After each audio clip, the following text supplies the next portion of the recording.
What is a self-directed IRA? Believe it or not, that's actually quite a loaded question, so let's begin by establishing some common terminology.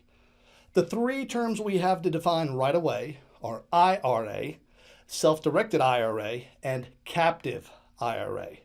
Now, the most central of those terms, IRA, that just stands for Individual Retirement Account.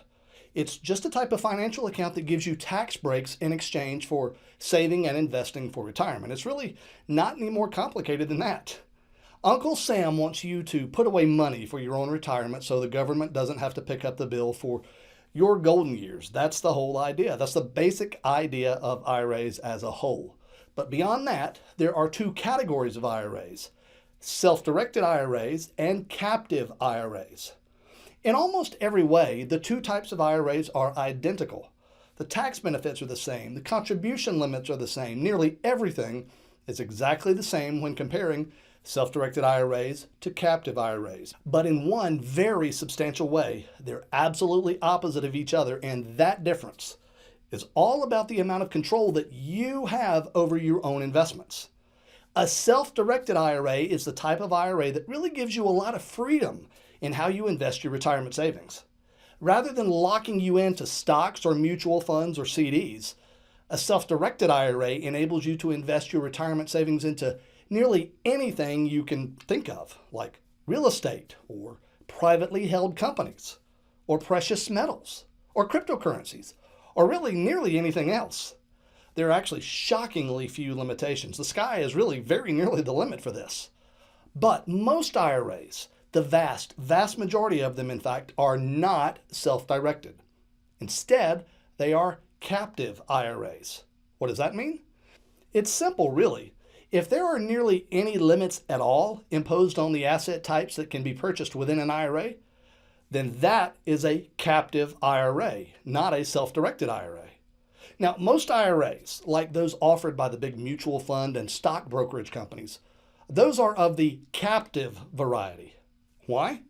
Well, most financial institutions who offer IRAs do so as a way to force their customers to purchase that institution's investment products. So if a stock brokerage company offers an IRA, they're probably going to restrict you to investing in stocks that they sell. If a mutual fund company provides IRAs, they're probably going to restrict you to investing in mutual funds that they offer. So in this way, the IRA owner is captive to the restrictions placed on his or her account by the IRA provider, but those restrictions are not imposed by law. A great analogy for understanding the distinction between self-directed and captive IRAs is to consider a really huge superhighway. I always think of the Katy Freeway in Houston, Texas. It's a whopping 26 lanes wide, just unthinkably huge. So let's imagine that each one of those lanes represents a type of investment that's allowed under the law, things like stocks or mutual funds or real estate or precious metals or tax liens or on and on and on. So if your IRA was the Katy Freeway, it would be self-directed if you had access to all 26 lanes, and you could change lanes from one lane to the other based exclusively on your preference. But if your IRA restricts you to only a few lanes, like, say, stocks, mutual funds, CDs, then what you've got is a captive IRA. So for our purposes, a captive IRA is the opposite of a self-directed IRA. But let's set aside technical definitions.